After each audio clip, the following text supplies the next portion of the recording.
നിങ്ങൾ ദൈവത്തിൽ ശ്രദ്ധ കേന്ദ്രീകരിക്കാത്തപ്പോൾ നിങ്ങളുടെ ജീവിതത്തിൽ തെറ്റുകൾ സംഭവിക്കും.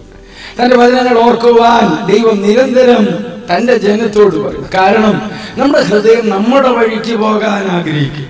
നിങ്ങളുടെ ശ്രദ്ധ കർത്താവിലായിരിക്കുമ്പോൾ നിങ്ങൾ ദൈവവചനത്തിൽ ശ്രദ്ധ കേന്ദ്രീകരിക്കും.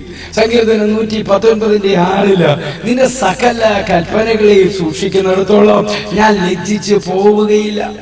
നിങ്ങളുടെ കർത്താവിലുള്ള ഏകാഗ്രത നഷ്ടപ്പെടാൻ തുടങ്ങുമ്പോൾ പാപത്തോടുള്ള യുദ്ധം നിങ്ങൾ നിർത്തും. നിങ്ങളുടെ വിവേചിക്കാനുള്ള കഴിവ് നഷ്ടമാണ്. ദൈവഹിതം ചെയ്യുന്നതിൽ മന്ദതയുള്ളവരാണ്. നിങ്ങൾ ക്ഷമയില്ലാത്തവരാണ്. ദൈവജനം ദൈവഭക്തിയില്ലാത്ത ആളുകളെ പങ്കാളികളാക്കാൻ ശ്രമിക്കുന്നത് ഈ നാളുകളിൽ പലരിലും നാം കാണും. ഇതിന് കാരണം അവരുടെ ശ്രദ്ധ ദൈവത്തിൽ നിന്നും മാറിയിരിക്കും. സാത്താൻ നിങ്ങളെ പ്രലോഭിപ്പിക്കാൻ ശ്രമിക്കും. ഒരിക്കൽ മാത്രം ചെയ്യുക, ദൈവം കാര്യമാക്കുന്നില്ല, ദൈവം മനസ്സാന്തരത്തിന് വളരെയധികം സമയം തന്നിട്ടുണ്ട് എന്നില്ല. നാം കർത്താവിലെ ഏകാഗ്രതയുള്ളവരും ശക്തരുമായിരിക്കുകയും വേണം.